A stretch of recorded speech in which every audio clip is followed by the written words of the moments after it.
Hey guys, it's Guy Reacts, and in this video, I'm going to be reacting to the Oculus Quest Pro is here, and this is from Nathie. I'm a fan of virtual reality and all the new virtual reality news and stuff, so I figured like, you know what, I like watching these videos anyway, so why not react to it and give you my thoughts on the whole situation. So yeah, let's do it. Heyo, what's up? So yes, that's right, exciting times folks. Today we are going to discuss the Oculus Quest Pro and the recent leaks that tell us more about its potential specs and where Facebook wants to head with their standalone lineup in the future. So get ready, this video is going to be awesome. It's going to tell you everything you want to know about this Quest Pro. We're going to dive deeper into full body and eye tracking, its upcoming social system, and so much more. Stay tuned. Alright, tell me all about the good news. Oh, and if you haven't noticed, I am watching the video at 2x speed. I just like the videos at 2x speed because it gets me the information a bit quicker, and because this is a news video, I feel like it's more appropriate than watching music videos at 2x speed, which I'll never do, by the way. So let me explain what happened. Last night I was sitting behind my PC just casually scrolling through the internet, and then suddenly, out of nowhere, super random, 4 videos appeared on my timeline that gave loads of information away about the new headset that Facebook has been quietly working on. I was just completely surprised and starstruck because I didn't expect this to just drop out of nowhere on a Sunday. I mean, that's not a day you expect to hear anything from Facebook. So yeah, I want to give a huge shout out to Somalia and Bastion for spreading the word and unchaining this hype on Twitter and Reddit. They were the ones who found these video files first, so props to them. I do want to keep it realistic. I do think leaks nowadays can also mean that it's just one big marketing stunt, so maybe someone at Facebook just pulled the trigger and just pressed that button to release some more info. So we are all talking about it and we do free marketing for them, but maybe it's just a funny coincidence right before Facebook Connect. Who knows?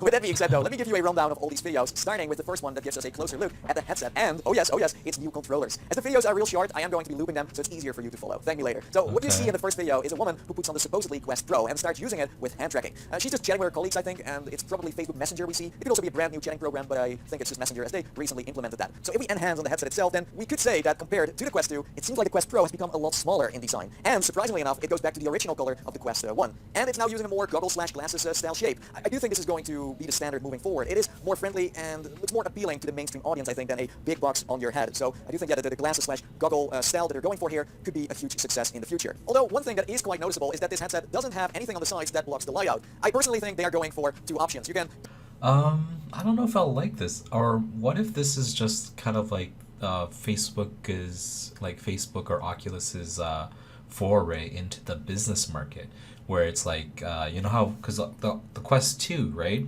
is right now a virtual reality device for gaming mostly, and this seems like it's more for business, like Oculus Quest Pro for business. It seems like it's for everything else besides gaming, because like you're right, there's no like blocking of the light on the sides, so I don't know if that's good for gaming, because you want to be immersed in gaming, right? And I don't know if this type of headset or this type of strap is very good for long hours of play in VR. Basket and be completely immersed within VR when you watch a movie or play a video game, and when you use the mixed reality features, you take it out, so it's more of an open experience. I do think it kind of matches that feeling of using AR. When we move on to the head strap, then you can see that it goes around the face instead of over the top as well, and it looks like it's using a spring load, so you can pull it over your head without having to worry it's going to break somewhere. And there's a dial in the back that allows you to adjust it. Also on the back, it seems like there is a battery that powers the entire headset, so the weight distribution is going to be super neat, and the computer itself should then be in the front. It's kind of funny that Boss, vice president of Facebook Reality Labs, recently posted a picture of a headset that matches perfectly with what we see in the video. And on top of that, sadly, it's Bradley's recent tweet made it even more obvious that this is what it's going to look like. The hand tracking itself in this video is something we have seen before. Nothing new there. But it could be that the interface in front of her is happening in real time, using the pass-through cameras of the headset. If so, then it could mean that the Quest Pro finally has cameras that aren't showing a warped image and are ones that are in full color instead of black and white. That on its own makes me super duper excited because I want to see mixed reality taking it to the next level. So yeah, we'll see what that's going to be exactly. What's funny, by the way, is that if you look at the lineup of apps that are shown in this video, you can see this music symbol. So maybe Spotify is finally making an appearance as well and allowing you to listen to your favorite tracks in the background. That is so welcome. Anyways, the video quickly shifts to this woman grabbing 2 VR controllers of what seems to be a wireless and magnetic charging dock. Yes, this could mean that the current AA Oh, I batteries never are even on their way out, noticed and then that. I didn't even notice that. Okay. That is so cool. So rechargeable batteries. Is that a good or a bad thing? Well, if it charges long and it doesn't like lose battery all the time, then yeah, it's probably better.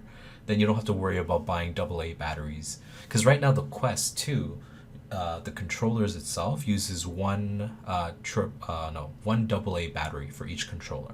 So the left controller is one and the right controller is one. And the headset itself is obviously chargeable. It doesn't use any batteries. But yeah, this kind of setup looks actually pretty good.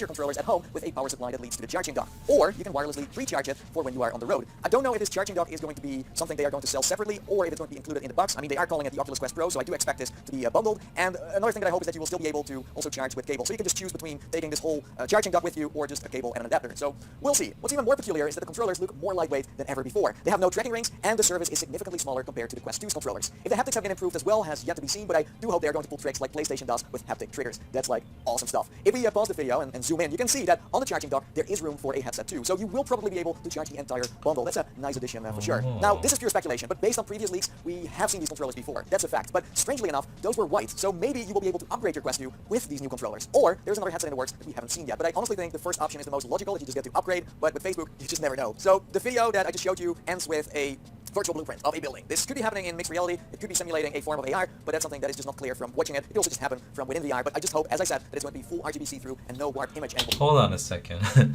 So this lady doesn't have a leg. I just noticed. She doesn't have a leg.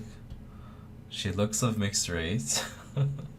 I guess this is their Facebook's inclusion diversity thing, which is cool, but I just noticed that she doesn't have a leg. Then it's going to be mind-blowing to be looking at these virtual objects and spin them around and just have a great, view of what they are like. I know, there's definitely a lot to digest, so feel free to join the discussion in the comments below while I move on to video number 2, because this one shows the future character customization feature in combination with hand tracking. Again, nothing particularly new here, but if you watch carefully and you just play the video a few times, it does suggest that full body tracking is going to be built into the Quest Pro, but not in the way you expect. No, let me explain. So the character that you see stands in front of a real mirror. So the cameras of the Quest are looking directly at themselves, and this allows them to have full body tracking. It just looks at your body, it scans it, and then it just follows your movements. And this is an easy and free solution to simulate it. It's extremely smart, but also restricting, because the moment you move a little bit to the left or the right or you turn around, then of course the cameras don't see where you are anymore. Patents shared by Sandy and Bradley, our good old friend, do confirm this method, but also show that if you don't want to be restricted by a mirror, you have the option to buy a bunch of cameras that you can mount to your walls, that let you then have this form of tracking everywhere. So it seems like you get a free form of full body tracking with the Pro, but then you also have the option to upgrade to a bunch of cameras, and then you can just walk around without having to worry about anything. Maybe it's included in the box too, but I honestly think Facebook is going to go again for the trick of, oh, you can upgrade this, you can buy that, you can do this, and just kind of have all these things next to the base package. I'm sure you also noticed by now that the eyes of the character are not moving at all. It's just... That's interesting. So like, yeah, I'll have to have a mirror in order to use this new Quest Pro. But like, this is all speculation, obviously, right? And also like, what's with the weird like? So the one girl had like one leg, and then this girl has her one leg pants sleeved up to her knee, and the other one's like, I don't know, what's with the weird that might be because characters. she's customizing her avatar, so I wouldn't panic too much. I think the eye and the mouth... Yeah, see, if you see her leg, like one leg has a full pant leg and the other one... Wait, this is a whole suit? I guess it was easier to animate. The tracking is going to be present in the Oculus Quest Pro, because images that recently have been floating around on Twitter do point towards that being a thing. So in these videos that we saw, there is no way you get to see how it works. You don't see characters blink, you don't see characters look around. So it's kind of mysterious. But yeah, I'm sure that if you call an Oculus Quest a Pro headset, that those things are included. Video number 3 is a very interesting one too. That shows a glimpse of Facebook's so-called metaverse. For years now, I have been saying that the Oculus Quest lacks a social and entertainment structure that allows you and your friends to meet up in your home environment to play games and watch movies. And well, it seems like it's finally happening. Yeah, so in the video, you first see 2 people playing Beat Saber, and then they get a friend request from someone that they might know or might not know. I'm not sure based on their reactions what's going on, but they decide to accept it. And this person then instantly gets permission to join them in-game, and a party has been automatically created. This all happens in a split second. I can't believe that it would be this fast. Every time I play a multiplayer title, something goes wrong. If it's my microphone or the server going crazy, there's always something in between me and my friends, and it takes me an hour to join. So if this is true, I'm all for it, and that's the same for that fancy animation of someone showing up Ready Player One style. Also, they are playing Beat Saber without controllers. Like, what the heck? Is this a thing, or are we just not seeing the controllers in their hands? Anyways, this new person that you see decides to travel together with his party to a different place, and you can see that everyone can take control over where they are going. And the custom environment you see then is, I think, taking place in Facebook Horizon. It's like a mini-game that lets you walk over a plank and experience the fear of heights. Or Oculus is going to just create small experiences that you can just hop into together without the need of Horizon. I don't really know, but according to this party, this is not a great idea. They're kind of scared and they quickly move somewhere else. This time, they're floating in space, ready to watch a movie or maybe a video. And fingers crossed, you will be able to not only watch movies or videos through Netflix or YouTube, but also stream video games to that screen so you can just share that experience with your friends. I'm sure there will be a handful of worlds to choose from with the usual screen adjustments, but don't know what you will be able to watch on that screen. So in a nutshell, this video pretty much says that it's going to be easy to join your friends in game and that you can simultaneously travel from one place to the other without any loading screens. If that's true, then I'm going to eat a head strap. Jokes aside, hopefully you will also be able to customize your Oculus Home and play board games. Oh, that's just so cozy. Please make it happen. We want the features from Go too. Please, please. Okay, so the last video we got is demonstrating more of the working from home in VR concept that Facebook is heavily advertising and pushing with workrooms. The only interesting part here is that you can use your controller as a pencil, so you can turn it around and then use the backside to make notes with or draw things. So that's kind of nice, but it's not something we haven't seen before. You could already do this with the Quest 2 in workrooms, but maybe they're going to innovate. That's weird though. Like, you're already holding the controller like this. Why do you need to flip it around in order to write with it like a pencil? Just hold it like, yeah. I don't know. That seems like a gimmick to me. innovate and make this feature even more interesting than it already is. So what these 4 videos tell me is that the Oculus Quest Pro is going to be upgrading itself big time, especially in the productivity, the social, and the entertainment department. Gaming is still a big part of the package too, especially after the success of Resident Evil 4 VR. So let me know in the comments below what you think of all of this. This is a little taster of what the Oculus Quest Pro has to offer, what you can expect. Do keep in mind that it's called Pro. Yeah, like, this is all speculation, right? Obviously, because of the so-called leak, and Facebook Connect doesn't happen until, I think, soon, a couple of weeks from now, I think, or end of the month. I don't know, I'm not sure. But yeah, this is me reacting. This is Guy Reacts reacting to the Oculus Quest Pro, Nathie, his speculation on what the leaks are about. And yeah, if you like this video, please comment, like, and subscribe. Let me know what you guys think of virtual reality, and if it's like something that's here gonna stay, or you think it's a fad. Let me know down below in the comments. And this has been A Guy Reacts.